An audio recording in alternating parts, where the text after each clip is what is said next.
Boa noite para você. Boa noite. O Jornal da Record começa com um alerta. Na hora de tirar ou renovar o passaporte, é preciso atenção. Pois é, criminosos têm usado uma página parecida com a da Polícia Federal e ainda pagam para que ela apareça primeiro em plataformas de busca.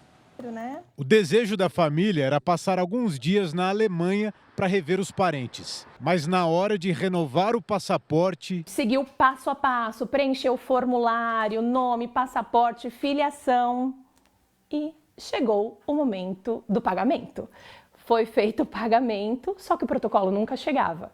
E aí que algo acendeu alerta, fez a gente perceber que caímos no golpe. O prejuízo foi de R$ 257, o mesmo valor cobrado pela taxa de emissão do documento. Segundo a produtora de eventos, o site também era muito parecido com o oficial da Polícia Federal. Site exatamente idêntico, né? As falas muito parecidas, coesas com o da Polícia Federal. Nos detalhes, até agora a gente não entendeu. Aí observando, o site ele tinha realmente mais grafia, né? Mais caracteres ali. Olha, a família da Thalita foi enganada por golpistas que pagam para colocar esses sites falsos como o primeiro resultado nas plataformas de buscas.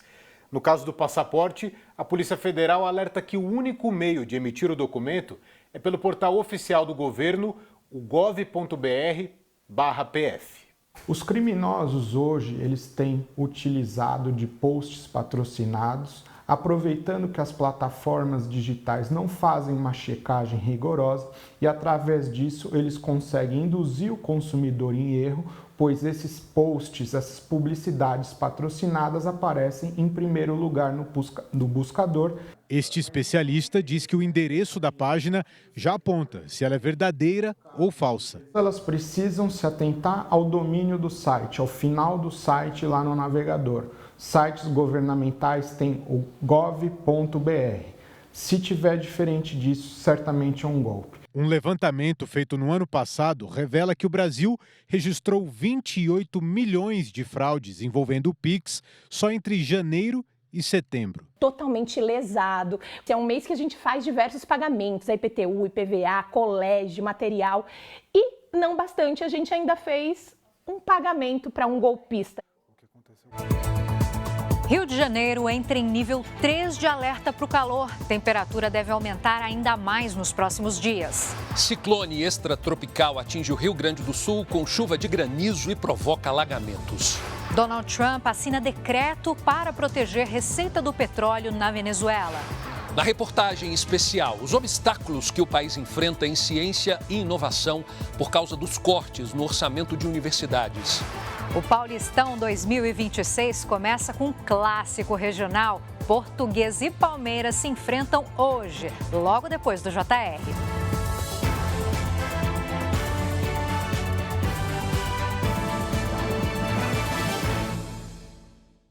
Oferecimento Bradesco em 2026. O que é mais valioso vem primeiro.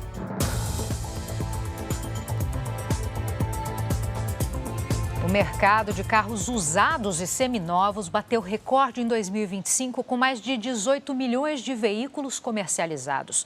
O mês de dezembro registrou o maior número de vendas. Olhar atento aos detalhes para fazer a melhor escolha. O modelo, a qualidade e o valor que vai agregar no seu desempenho no dia a dia, né? O fato da manutenção também. O André quer começar o ano de carro novo, mas ainda não decidiu se vai comprar um 0 quilômetro ou usado. Tive experiência boa, experiência ruim. Tem que pesquisar a loja e ver, ir com o mecânico, ver se está tudo certinho. Mas vale a pena, né? Vale a pena comprar carro seminovo, sim. O mercado de seminovos tem crescido nos últimos anos.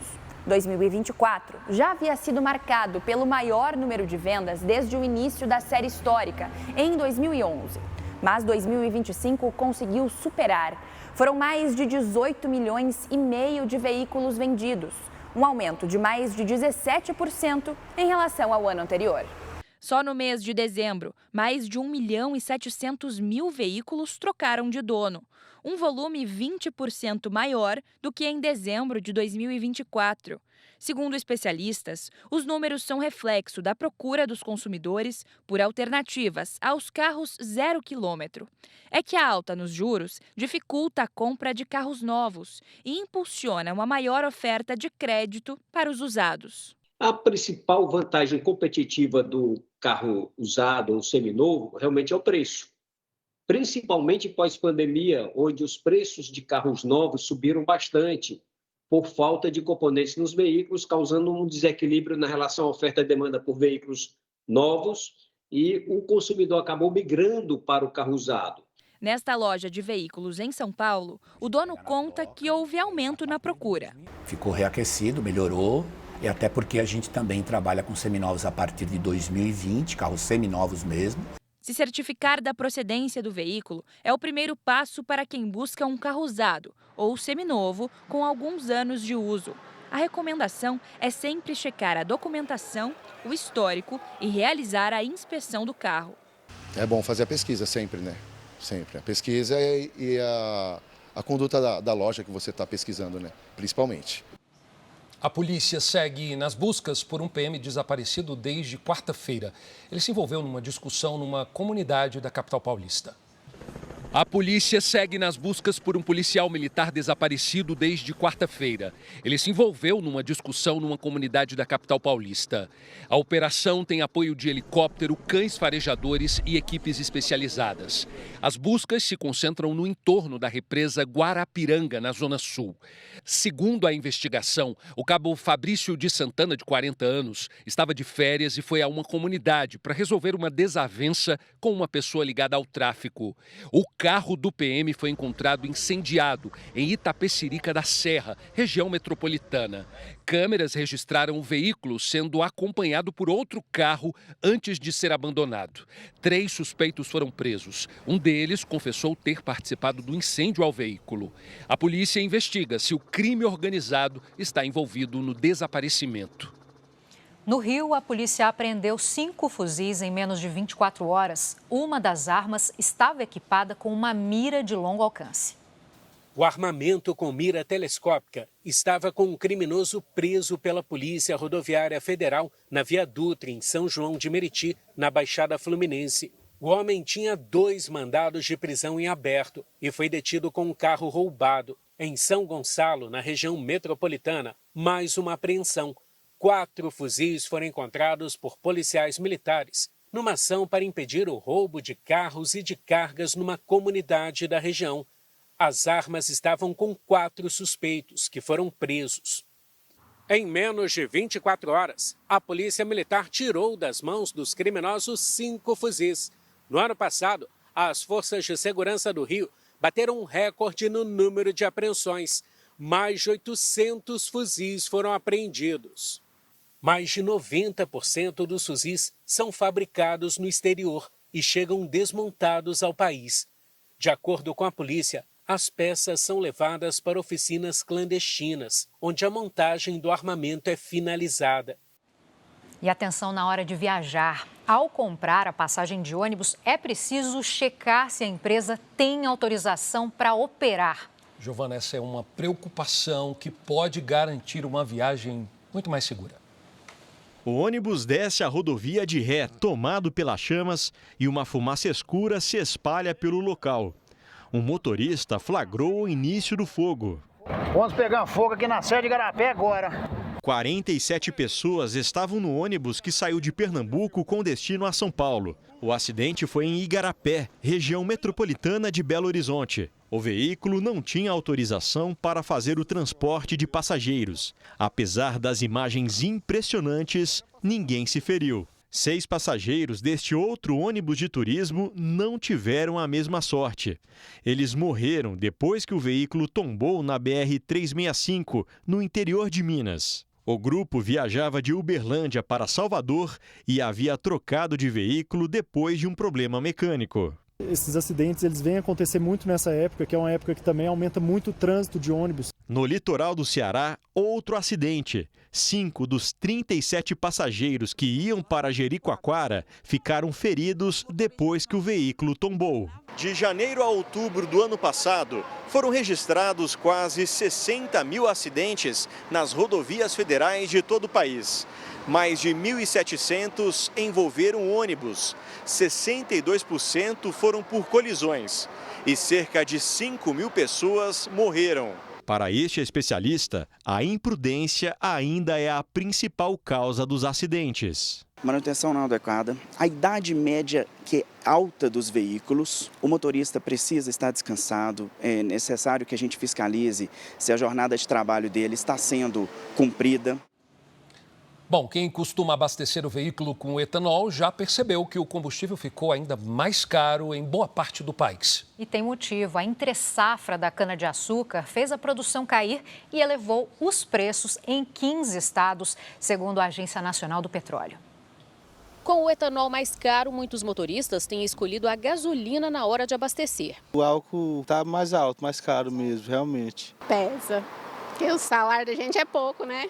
O Renato é motorista de aplicativo e disse que só continua usando etanol por causa dos descontos. Mesmo assim, roda pela cidade até achar o menor valor. Pesquisar. Tem que pesquisar, senão não vai. A alta do etanol começou em dezembro, quando o litro fechou em média a R$ 4,56, quase 7% a mais do que no mesmo período do ano anterior. No acumulado de 2025, o etanol foi o combustível que ficou mais caro no país. No centro-oeste, Goiás se destaca. Na capital do estado, o reajuste chegou a quase 50 centavos por litro. 9 postos foram autuados pelo Procon. No norte estão os maiores preços. No Acre, o etanol passa de R$ 6,00 o litro. No Amazonas, custa cerca de R$ 5,50. Especialistas afirmam que a alta não tem relação com o reajuste do ICMS, mas com a entre-safra na produção de cana-de-açúcar. O aumento também pode impactar o preço da gasolina, já que a demanda por etanol cresce. A gente espera que no início da safra, que vem ali para o mês de março ou abril, esses preços possam voltar e recuar um pouco para que a gente possa ter um alívio aí nas nossas contas. O Rio de Janeiro entrou hoje em nível 3 de alerta por causa do calor intenso. As temperaturas podem chegar aos 40 graus nos próximos dias. Por isso, a recomendação é que turistas e moradores devem redobrar os cuidados com a saúde. Haja refresco para amenizar todo esse calor. Tá muito calor, vai estar maravilha, muito bom.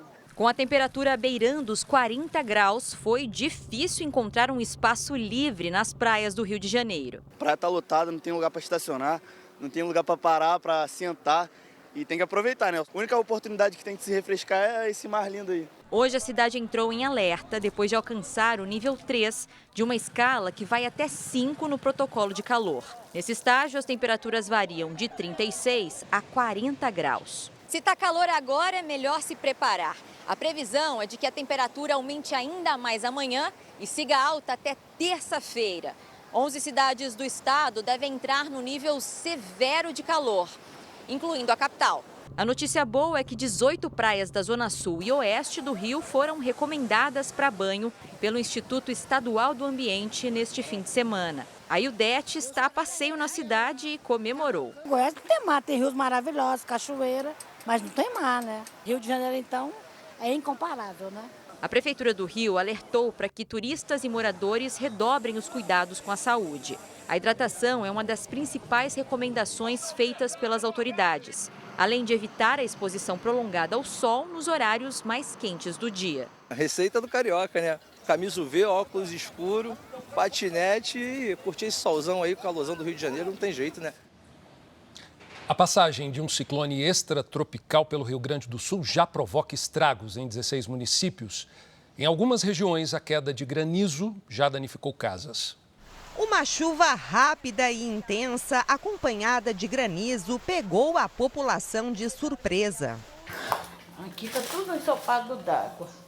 No município de Parobé, no Vale do Paranhana, as pedras de gelo provocaram estragos em ao menos 50 residências. Em Rio Pardo, a forte chuva causou infiltrações no hospital regional e pacientes precisaram ser transferidos às pressas. Moradores de Venâncio Aires receberam um alerta vermelho no celular e a previsão se confirmou. Chuva e ventos fortes provocaram alagamentos em poucos minutos.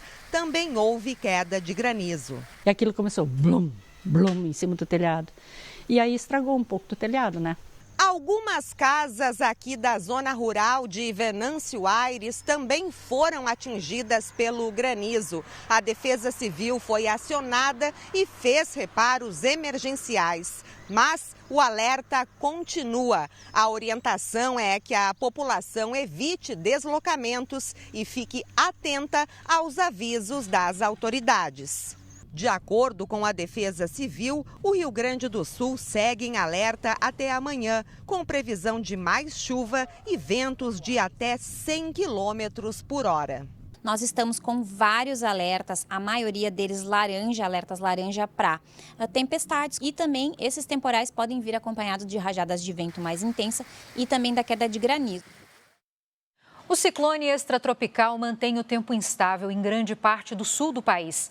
A Lidiane Sayuri conta pra gente até quando esse sistema vai influenciar no tempo. Boa noite, Lid.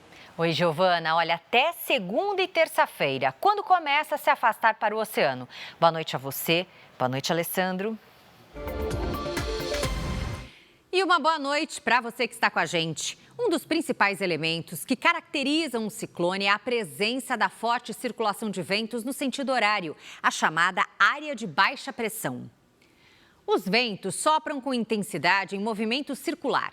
Esse tipo de sistema costuma ter frentes fria e quente associadas, que contribuem para a formação de chuva. A mudança de temperatura é rápida. Os ciclones extratropicais conseguem atingir várias regiões ao mesmo tempo. Identificar esse tipo de sistema com antecedência é fundamental para emitir alertas e reduzir os impactos. Domingo em Curitiba, com céu parcialmente nublado e chuva forte o dia todo, máxima de 26 graus. Em São Paulo e no Rio de Janeiro, tempo firme com sol e calor de 36 e até 40 graus. Hoje, os maiores volumes de chuva caíram sobre o Paraná e o Rio Grande do Sul. As imagens de satélite mostram nuvens carregadas de norte a sul do país. Amanhã, a chance de temporais entre a metade norte do Rio Grande do Sul e o Paraná. No centro-norte, os ventos quentes e úmidos mantêm as pancadas de chuva. No Nordeste, as instabilidades se concentram no litoral, enquanto o interior segue com tempo quente e seco.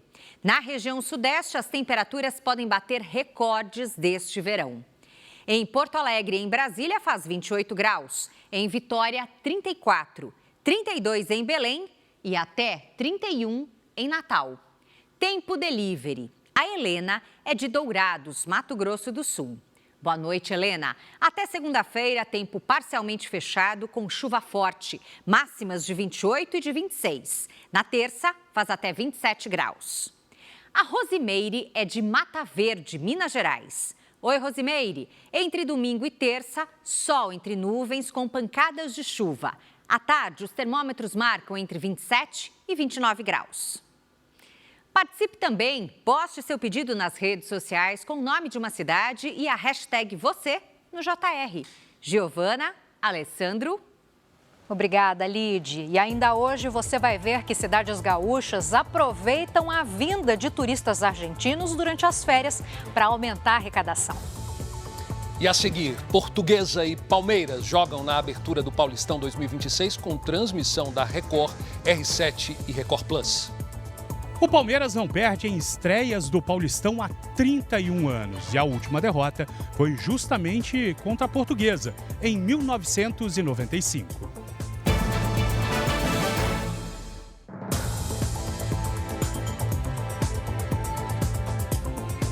Olha só essa notícia. Pessoas que interrompem o uso de canetas emagrecedoras podem recuperar o peso até 4 vezes mais rápido do que quem emagrece com dietas e exercícios. Os dados fazem parte de um estudo britânico. Neide usou as canetas emagrecedoras por 11 meses. Perdeu 10 quilos e decidiu parar de aplicar o medicamento em novembro. Desde então, já recuperou 6 quilos. Arrasada.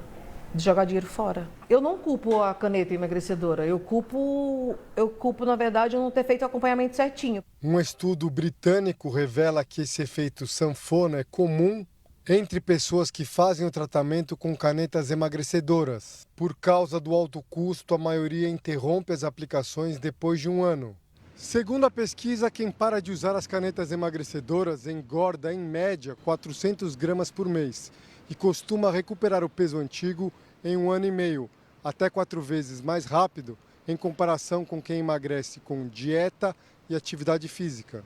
A Sociedade Brasileira de Endocrinologia defende o uso contínuo das canetas para quem é obeso.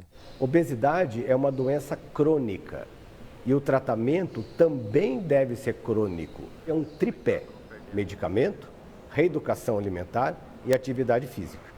Para esse nutrólogo, é preciso associar o uso das canetas com mudanças no estilo de vida. Pelo uso indiscriminado, a perda de massa muscular, que acontece, que é algo esperado se não tiver um acompanhamento, os pacientes acabam lentificando muito mais o metabolismo do que quando eles iniciam o uso da medicação. Neide decidiu voltar a usar as canetas, dessa vez sem prazo para parar. Enquanto existir a caneta e dinheiro para comprar, eu vou usar. O número de turistas vindos da Argentina e que planejam passar férias nas praias brasileiras aumenta bastante agora no verão. E justamente pensando nisso, cidades gaúchas que ficam no meio do caminho estão se planejando e lucrando com esse fluxo intenso de viajantes. Santiago está a caminho de Santa Catarina com a família. Ele e a mulher se revezaram na direção por 14 horas. Cansados, resolveram parar e passar a noite nesta pousada às margens da rodovia. Llegar con más ganas a la playa y bueno, disfrutarla mejor y que los chicos descansen, que vienen ya muchas horas en el auto. O Rio Grande do Sul virou rota para o turista argentino em viagem pelo Brasil. E para receber bem esses visitantes, mesmo que de passagem, municípios ao longo do trajeto se prepararam para a temporada. Em Pantano Grande, a 120 quilômetros de Porto Alegre, uma estação rodoviária nova foi construída. A gente tenta sempre que vai colocar qualquer placa, colocar em 3 idiomas, para que seja mais fácil o fluxo deles dentro da própria loja, né? Pantano Grande tem cerca de 9.000 habitantes e virou parada estratégica. A cidade fica no meio do caminho entre a fronteira e o estado de Santa Catarina. Aqui, o impacto econômico é grande. Em momentos de pico, há mais de 2.000 argentinos pernoitando no município. Isso representa cerca de R$600 mil circulando por dia na cidade. Está crescendo a questão de restaurantes, supermercados, as próprias pousadas. O pessoal está saindo das suas casas para alugar na época da temporada. Então, enfim, o pessoal viu que está dando resultado. Esta pousada ampliou as instalações e contratou funcionários, tudo para atender o visitante do país vizinho. Eles chegam aqui em torno de 4 a 9 horas da noite, dormem e vão para a praia no outro dia. A expectativa da Polícia Rodoviária Federal é de que mais de 1,5 milhão de pessoas ingressem no Brasil, vindas pela fronteira com o Rio Grande do Sul até o mês de março. Os principais destinos são as praias do litoral gaúcho e catarinense. Mais de 93 mil veículos com placas da Argentina já entraram no país neste verão. Esta é a primeira viagem que a Anaí faz de carro com a filha de 4 anos. São 1.500 quilômetros da casa dela até o destino final em Santa Catarina. Sim, vale a pena porque é muito linda a praia.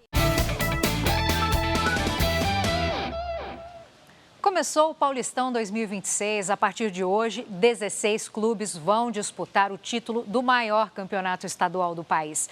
A Record vai transmitir logo depois aqui do Jornal da Record o clássico Portuguesa e Palmeiras no estádio do Canindé, em São Paulo.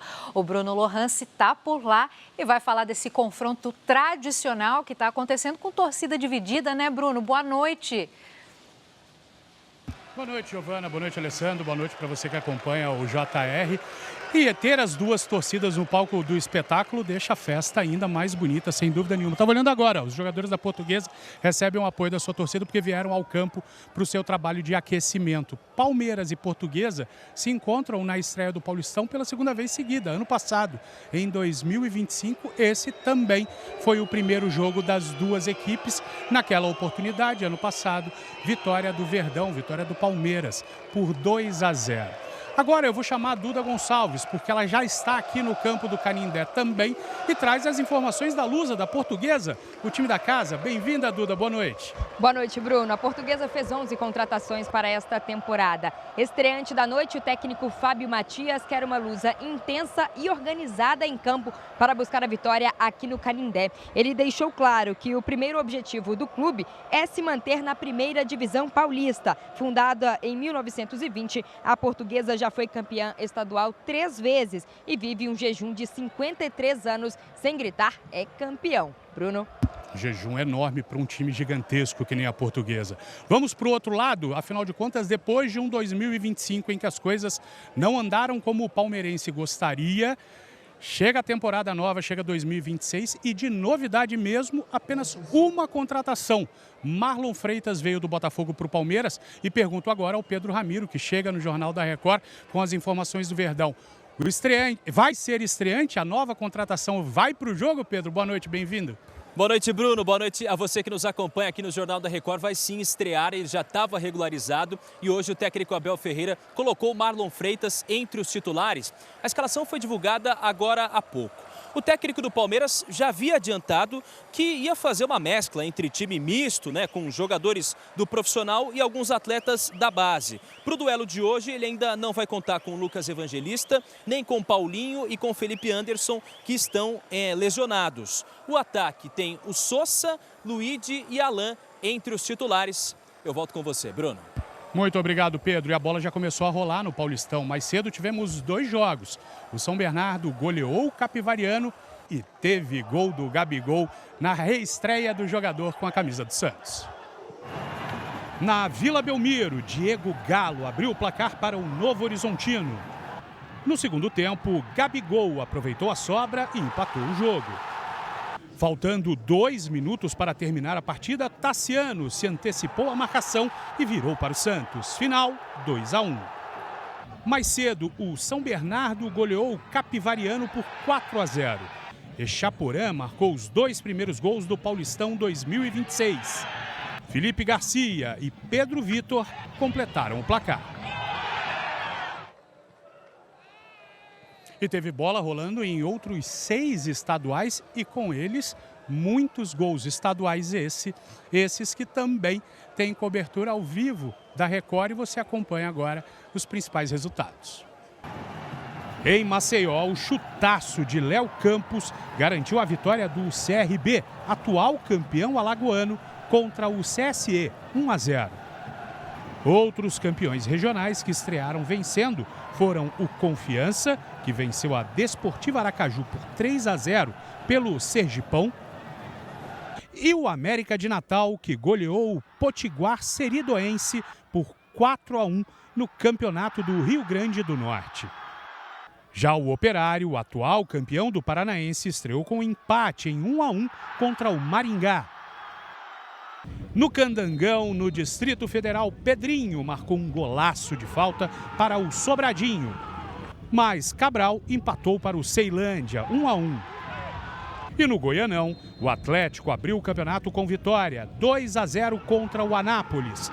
Gols de Léo Jacó e Tito de cabeça. Eu me despeço por enquanto aqui do Canindé às 8h15. Nós estamos de volta para a abertura do Paulistão ao vivo com transmissão da Record, R7 e Record Plus. Alessandro, Giovana. É isso. Obrigado, Bruno e toda a equipe. Quanto a você que está em casa, veja a seguir os riscos da superexposição de crianças e adolescentes nas redes sociais. E veja também, diplomatas americanos estão em Caracas para discutir uma retomada gradual das relações. Aqui nos Estados Unidos, decreto do presidente americano impede confisco de receitas geradas pelo petróleo venezuelano.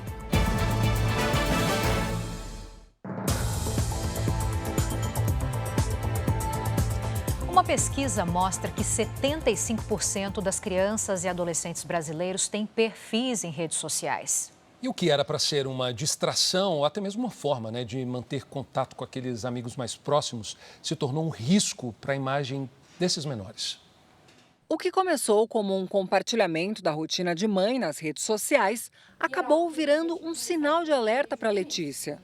Ela percebeu que a exposição da filha tinha passado da conta. Mostrava o que ela estava comendo e as pessoas começaram a chegar cumprimentando ela e falando: eu vi que você gosta de comer manga.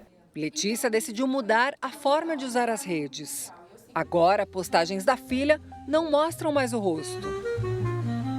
Um levantamento revela que 75% de crianças e jovens brasileiros já têm conta em plataformas digitais. 1/3 deles com perfil aberto, o que facilita o uso indevido de imagens. Compartilhar fotos, vídeos e detalhes da rotina de crianças e adolescentes nas redes sociais se tornou comum.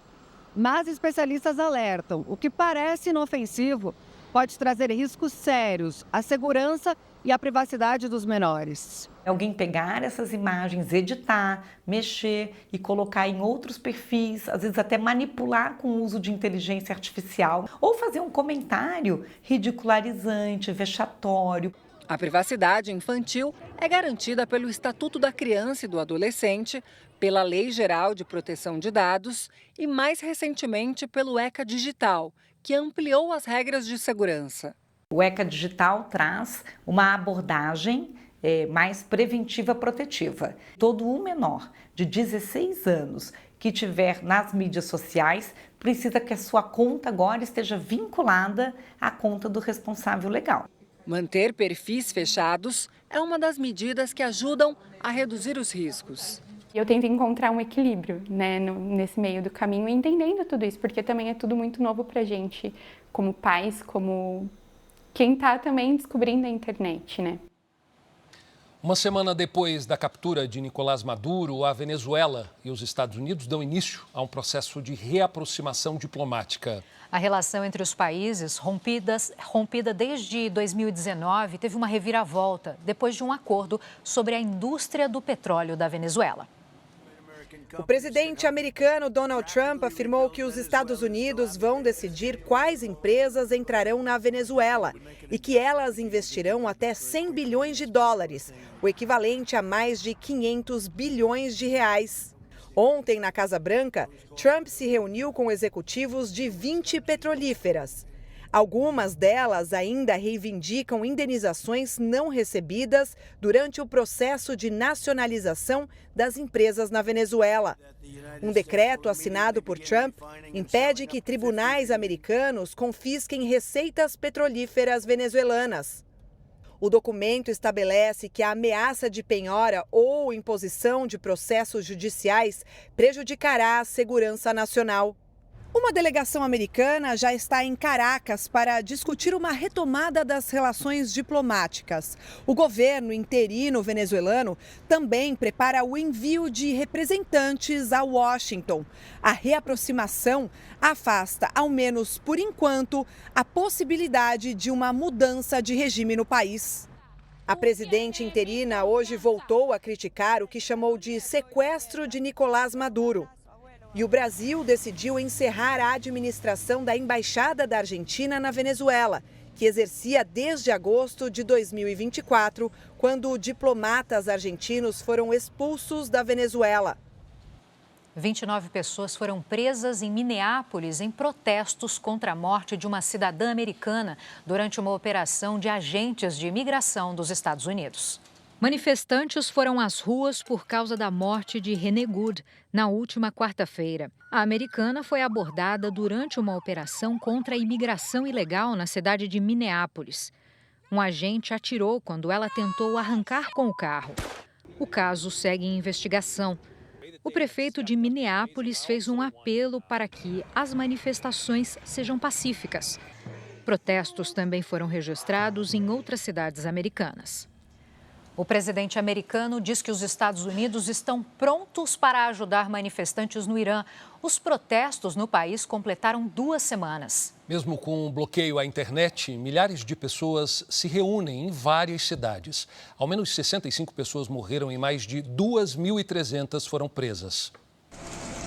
Manifestantes atearam fogo em um prédio do governo no norte do país. Mesquitas também foram alvo de protestos. Os atos que começaram contra a crise econômica agora pedem a renúncia do Ayatollah Ali Khamenei, que está no poder há 36 anos.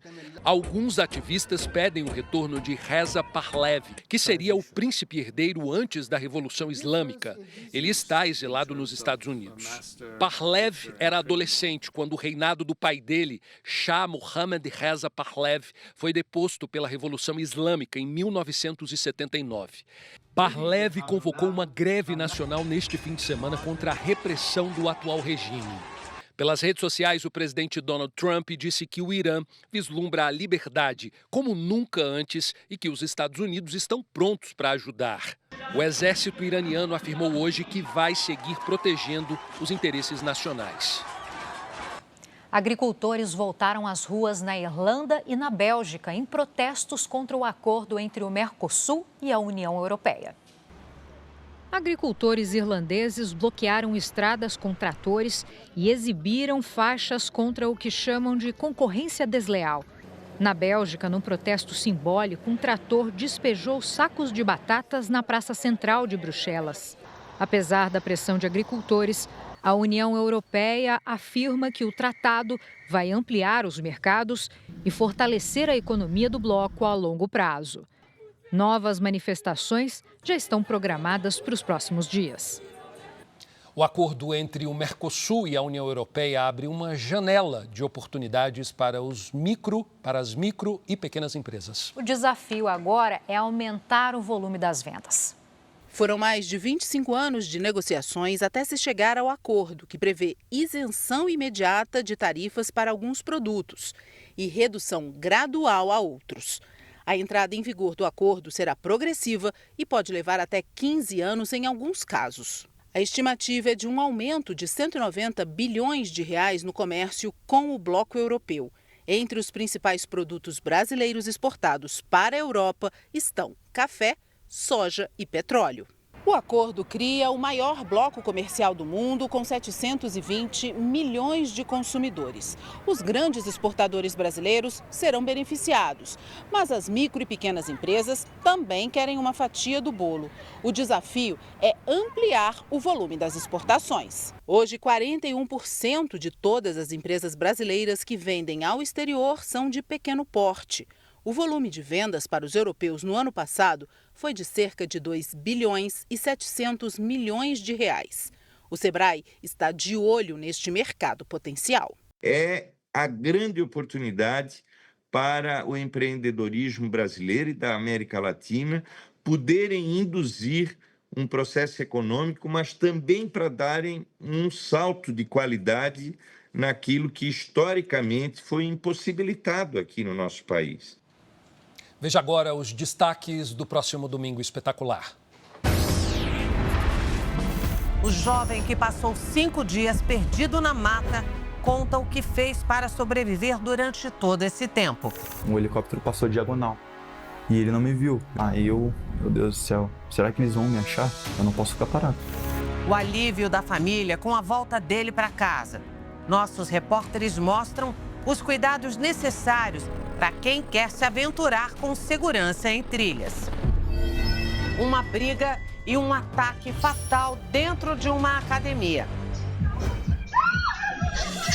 Porque situações como essas têm se tornado cada vez mais comuns? Quando a gente pensa em algo calculado, planejado, pode existir uma psicopatia.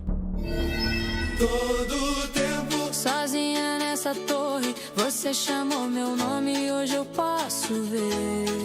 A polêmica em torno de um dos hits do verão. E me trouxe de volta pra essa vida, me salvou dessa sina de Ofélia. Essa música é uma versão não autorizada, feita por inteligência artificial. Tudo nela foi criado por um computador. até mesmo as vozes dos cantores. Eu vou ser sempre real, no céu, no mar, tô fechada com você. Por que esse sucesso chama a atenção para o avanço sem controle do uso de inteligência artificial na produção musical?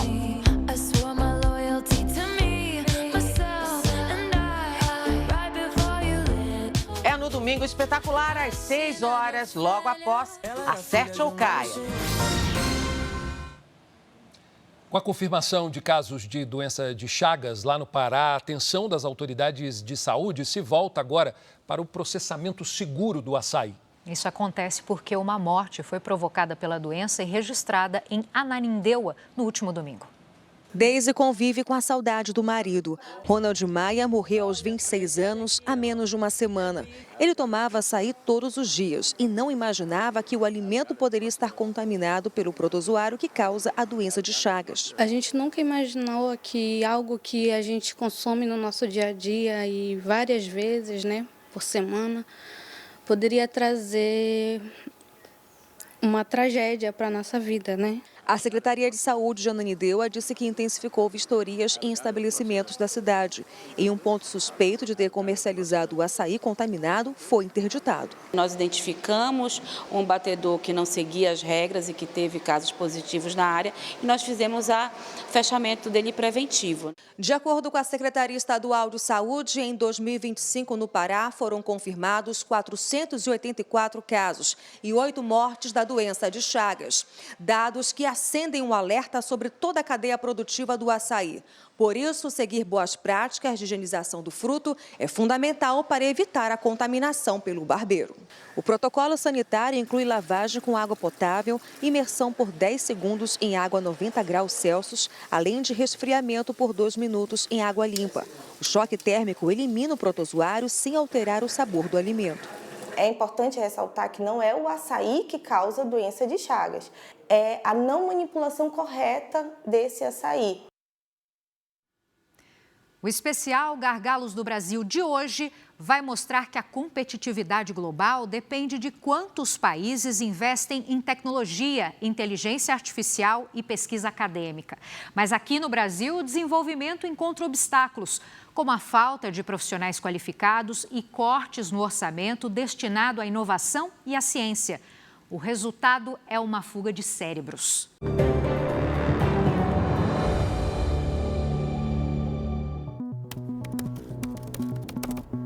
O que acontece na internet em uma volta completa do ponteiro do relógio?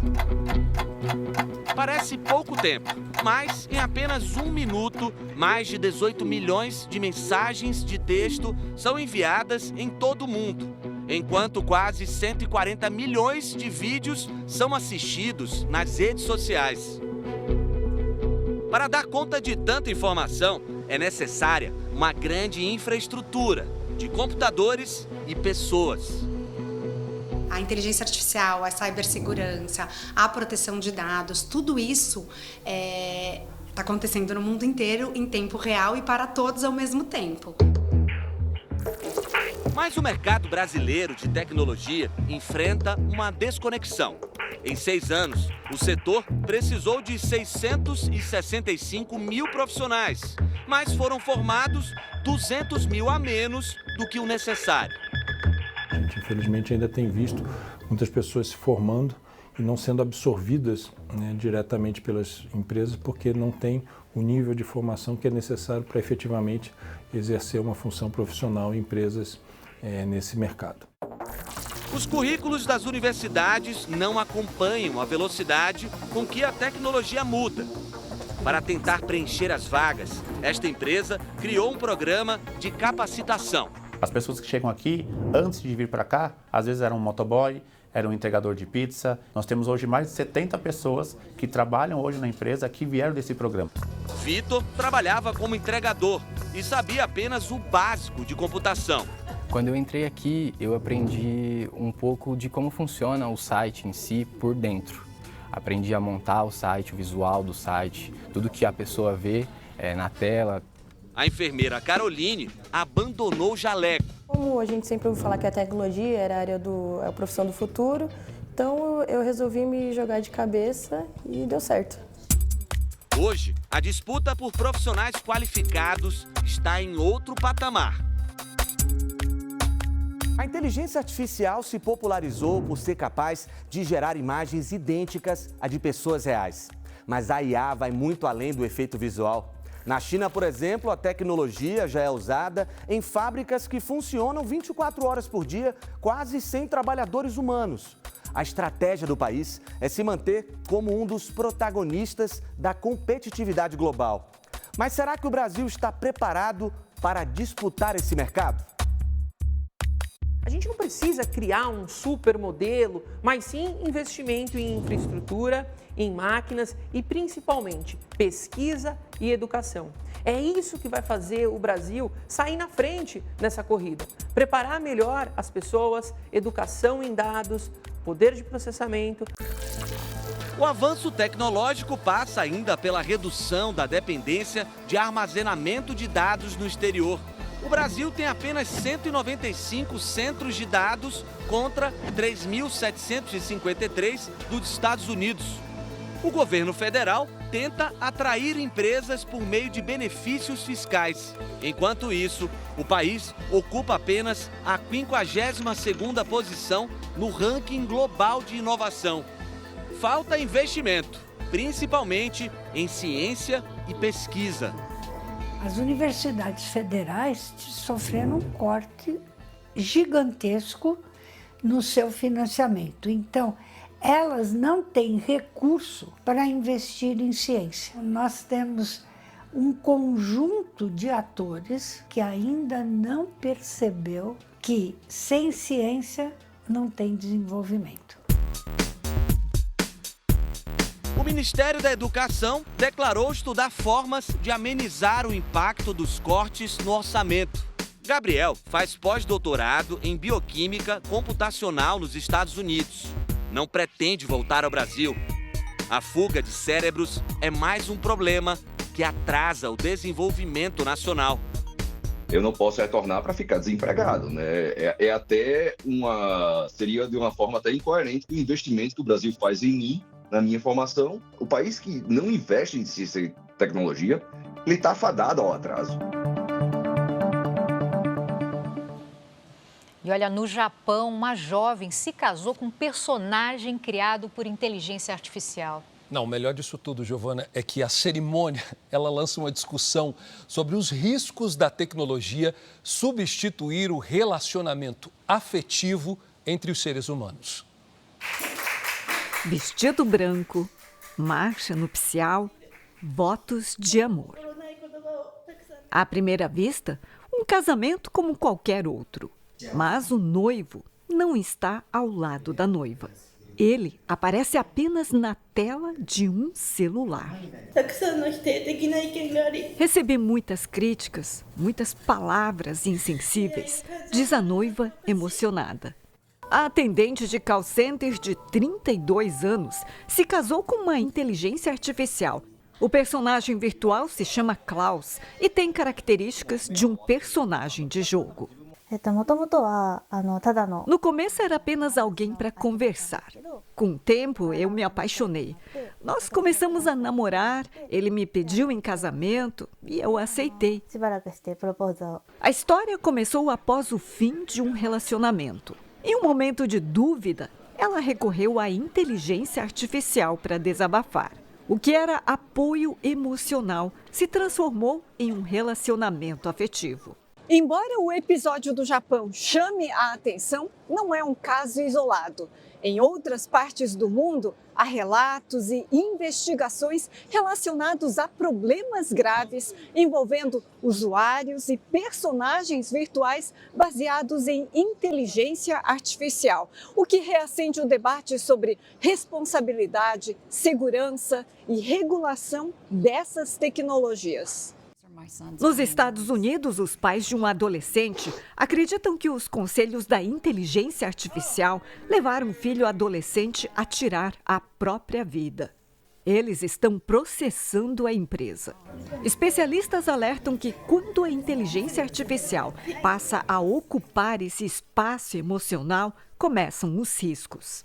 Nos Estados Unidos, autoridades já investigaram casos de jovens em situação de fragilidade emocional que tomaram decisões extremas após interações intensas com a tecnologia. A inteligência artificial está sempre disponível. Não julga, confirma sentimentos. Isso reduz o peso emocional, mas pode levar à dependência, diz este especialista em ética da informação. Empresas de tecnologia veem nesses relacionamentos um modelo de negócio. O objetivo é fazer com que o usuário crie vínculos emocionais com a plataforma, o que dificulta o desligamento. O casamento de Yurina e Klaus não tem valor legal no Japão. Mas a história escancara um debate global. Até que ponto a inteligência artificial pode ajudar ou trazer prejuízos irreversíveis? Bom, nós ficamos por aqui. Você pode assistir a edição completa de hoje do Jornal da Record no Record Plus e em todas as nossas plataformas digitais. E a programação da Record está ao vivo, de graça no Record Plus. Agora a bola vai rolar no Paulistão, no primeiro clássico do campeonato, Portuguesa e Palmeiras. Logo depois tem Super Tela com o filme Nocaute. Está imperdível. Uma ótima noite para você. Ótima noite, bom fim de semana.